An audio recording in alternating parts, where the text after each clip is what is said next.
Vamos abrir as nossas Bíblias em João capítulo 1. Evangelho de João, capítulo 1.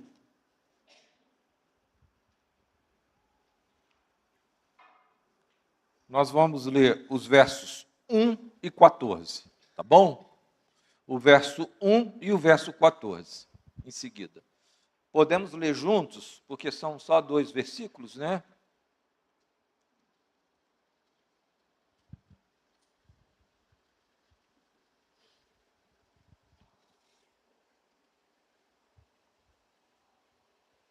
Podemos? Vamos lá? No princípio era o Verbo, e o Verbo estava com Deus, e o Verbo era Deus.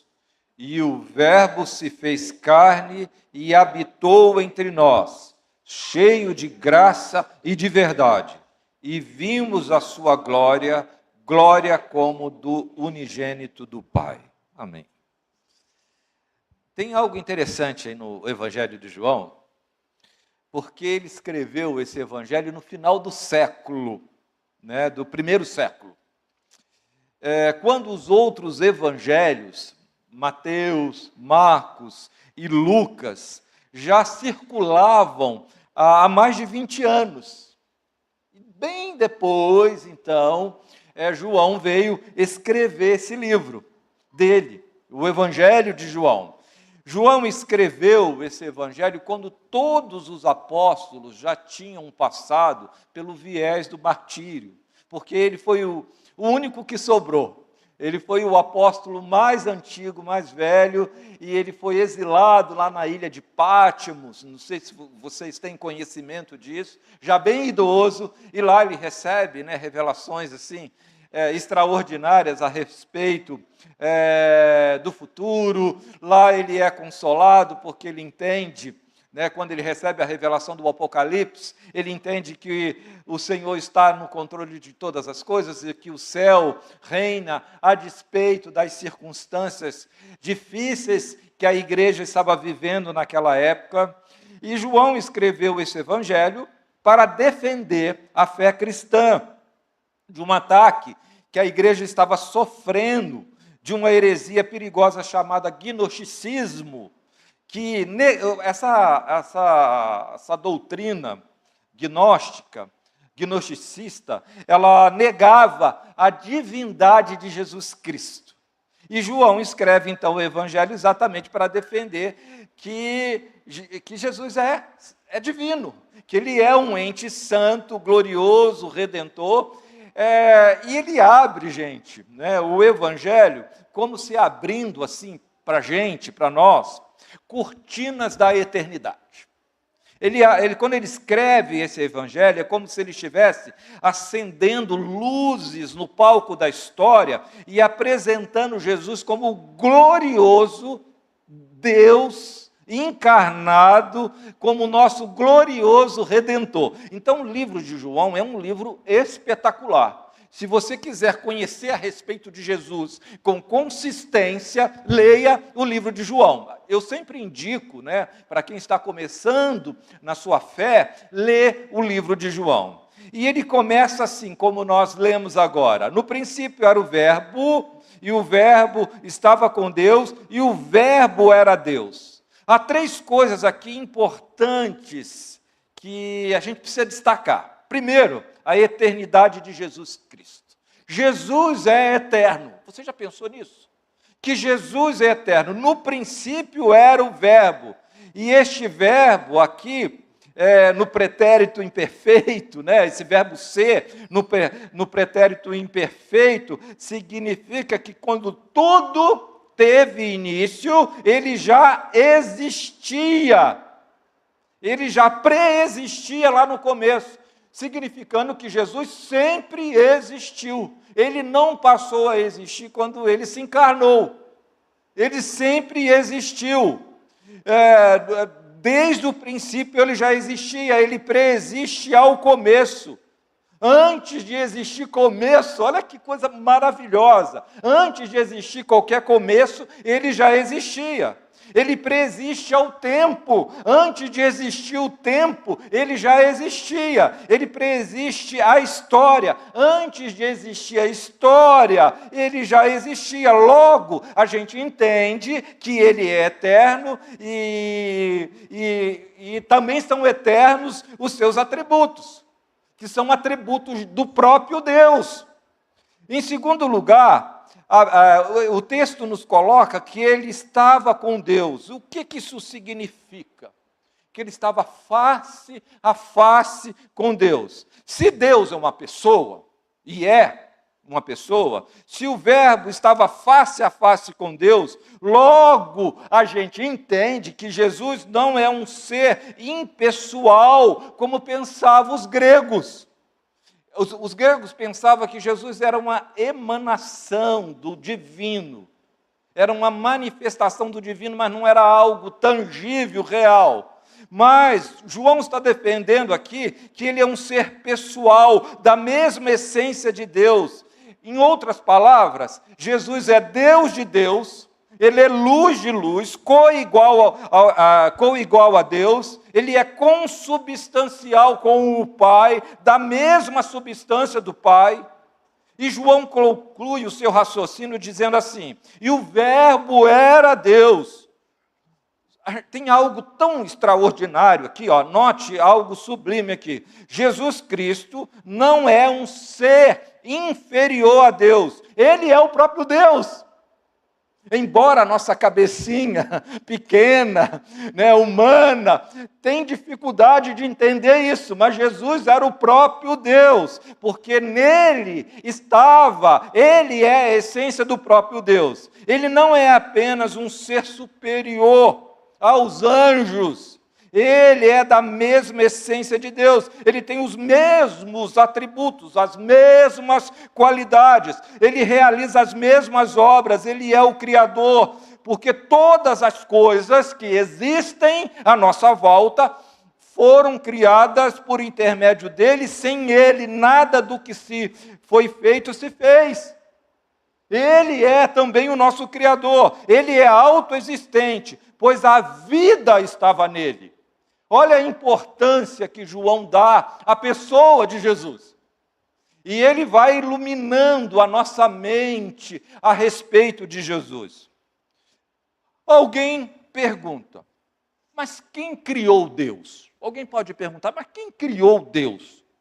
Ninguém criou Deus. Ele não foi criado. Ele é o Criador. Ele é o Criador. Quando que Deus passou a existir? Não, ele não passou a existir. Ele é o Pai da eternidade.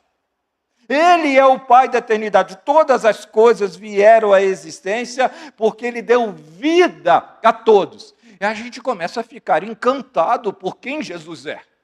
Porque às vezes a gente coloca Jesus numa categoria menor, como se fosse uma hierarquia, quando nós pensamos na Trindade. Sem ele, não sei se vocês sabem disso, sem Jesus, ele como tendo o atributo de Criador, o universo não existiria. Foi ele quem criou o universo pela sua própria palavra, e pelo seu poder. Mas a grande questão é, esse Deus, ele está lá em cima. Ele está lá em cima. Inacessível, intangível, inalcançável. Será que ele está lá em cima, longe, inacessível, inalcançável, ele sendo o que ele é, tão grande, tão majestoso, que nós acabamos de cantar que ele é grandioso, que ele é majestoso. O versículo 14 traz o grande e sublime mistério do cristianismo quando ele diz assim, olha, será que a gente pode ler juntos? E o Verbo fez carne e habitou entre nós, cheio de graça e de verdade. E vimos a sua glória, a glória como do unigênito do Pai. Talvez você se pergunte aí, mas por que o Verbo, se fez carne? Mas que verbo é esse que se fez carne? Que verbo é esse que se fez carne? Eu respondo a você, o verbo eterno. o Verbo pessoal, o Verbo divino, o Verbo criador, o Verbo que é autoexistente, aquele que é o próprio Deus, autoexistente, infinito, imenso, eterno, imutável, onipotente, onipresente, onisciente, soberano sobre todas as coisas, transcendente, maior do que tudo que existe. Algumas pessoas falam que o universo é algo extraordinário, que não se pode medir o universo com precisão, né, que ele tem mais de 3 bilhões de anos-luz de diâmetro. Isso é maior do que se possa imaginar, e nós sabemos que o Verbo que se fez carne é maior do que tudo isso, do que ele criou. Esse Verbo agora se faz carne. O que é que ele faz? Ele se esvazia, ele assume uma forma de servo, ele entra na nossa história, na nossa vida, ele pisa o nosso chão, ele comeu o nosso pão, ele bebeu a nossa água, ele sente a nossa dor, ele chorou as nossas lágrimas, isso é real. Ele chorou as nossas lágrimas, ele carregou sobre o seu corpo no madeiro os nossos pecados. É isso. Essa é a nossa história. O Verbo veio morar entre nós. Em outras palavras, ele veio armar uma tenda entre nós. Deus desceu até nós. Mas note você que ele não veio para habitar longe de nós. Esse Deus, ele é acessível, e o Verbo se fez carne e habitou entre nós. Isso significa que ele está aqui. Jesus está aqui. Ele veio habitar conosco, ele veio se identificar conosco, ele veio assumir um corpo humano, ele veio nos resgatar, ele veio nos redimir, ele veio nos restaurar, ele nos mostrou o caminho de volta para Deus, para o coração do Pai. E o texto nos diz que ele se manifestou a nós cheio de graça e de verdade. Pense comigo. Se Jesus Cristo tivesse se manifestado cheio de justiça e de juízo, vocês já pensaram nisso?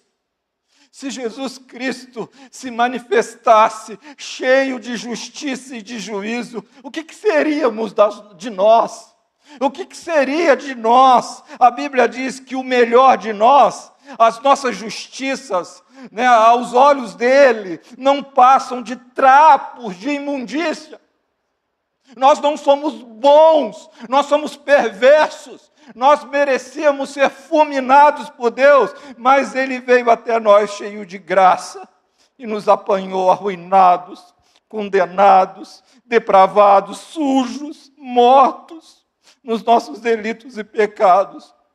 E o mais interessante é que ele não sente nojo de nós. Ele nos amou, ele nos atrai, ele nos ressuscitou.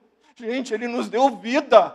Estávamos mortos. Nós não podíamos sair do lugar onde nós estávamos se não fosse uma intervenção milagrosa de Deus. Nós estávamos mortos. Ele nos limpou, ele nos restaurou, ele nos deu a possibilidade de viver em Deus novamente. Ele nos fez membros da família de Deus, nos dando dignidade,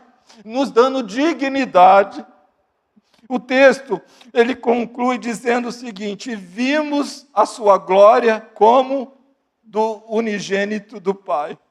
Na verdade, quando Jesus veio até nós, isso significa que o próprio Deus desceu de onde ele estava e veio viver entre nós. Mas quem é ele? Apenas um profeta importante? Como é que eu vou colocar ele numa categoria de um profeta importante? Apenas um mestre da moralidade? Porque a religião, ela transfigura Jesus. A pessoa de Jesus, colocando ele como mestre da moralidade. Alguns diziam, apenas um espírito iluminado? Não, ele é o próprio Deus. Ele é a exata expressão do ser de Deus. Ele era exatamente o que nós chamamos da exegese de Deus. Ele é a própria interpretação de Deus. Nele habitou corporalmente toda a plenitude da divindade. Ele pôde dizer: quem vê a mim, vê o Pai. E era verdade, e é verdade. Mas por que Deus desceu até nós? Por que Deus veio até nós? Exatamente para nos salvar. Não apesar dos nossos pecados, mas por causa da nossa miséria. Ele veio até nós para transformar o nosso coração, a nossa mente, a nossa vida, a nossa história, dar significado à nossa existência. Dar significado, não existe vida fora de Cristo. Não existe vida fora de Jesus Cristo. Tudo que está à volta fora de Cristo não é vida de verdade. É apenas um arremedo de vida, é um ensaio de vida, mas não é a própria vida, porque Ele é a vida. Talvez você que esteja aqui nessa noite, você está correndo para todos os lados, buscando resposta, né, para as indagações da sua alma, do seu coração. Tem muita gente que tem a alma inquieta, ainda não se aquietou em Deus, porque nós só podemos aquietar a nossa alma em Jesus Cristo. Nós buscamos tantas coisas, tem tantas ansiedades dentro de nós, sofremos tanto, enquanto a resposta está aí, ó, é Jesus, é Jesus, é Jesus. Tanta gente buscando aqui, acolá, buscando preencher o vazio do seu coração, satisfazer a sede da sua alma. E o que tem colhido? Só decepções. Se você analisar com sinceridade tudo que você tem buscado nessa vida, que não é Deus, para preencher o vazio do seu coração, só tem gerado decepção, frustração, porque nada é capaz de preencher o nosso coração, a não ser o próprio Cristo. Cristo é o único que pode perdoar os nossos pecados, Ele é o único que pode dar a você a vida eterna, Ele é o único que pode dar a você o significado da sua própria existência, porque não é uma agonia você caminhar por essa vida com crise existencial, sem saber do significado, o propósito pelo qual você existe, porque você está aqui. Ele é o único em que você pode encontrar salvação, encontrar paz. Então, queridos, vamos correr para os braços de Jesus, porque Ele está com os braços abertos. Ele convida a gente para um caminho de volta, um caminho para a vida. Se você está cansado, sabe o que Jesus fala para você que está cansado? Vinde a mim, todos os que estão cansados, sobrecarregados, e eu vos aliviarei. Disse Jesus. Se você está com sede, Ele diz: vinde a mim. Aquele que beber da água que eu lhe der, nunca mais terá sede. Quem crê em mim, como diz as Escrituras, do seu interior fluirão rios de água viva. A vida que só o Espírito Santo pode produzir. Ele tem para você vida plena, não vida pequena. Vida de verdade, maiúscula, abundante. A própria vida eterna. A própria vida eterna, que é muito maior. Muito maior. Mas nós estamos contentados com algo tão pequeno, intertidos e querendo ficar aqui. Não pensamos na eternidade. Que o Senhor abra o seu coração para essa realidade de vida que só tem em Jesus Cristo. Amém?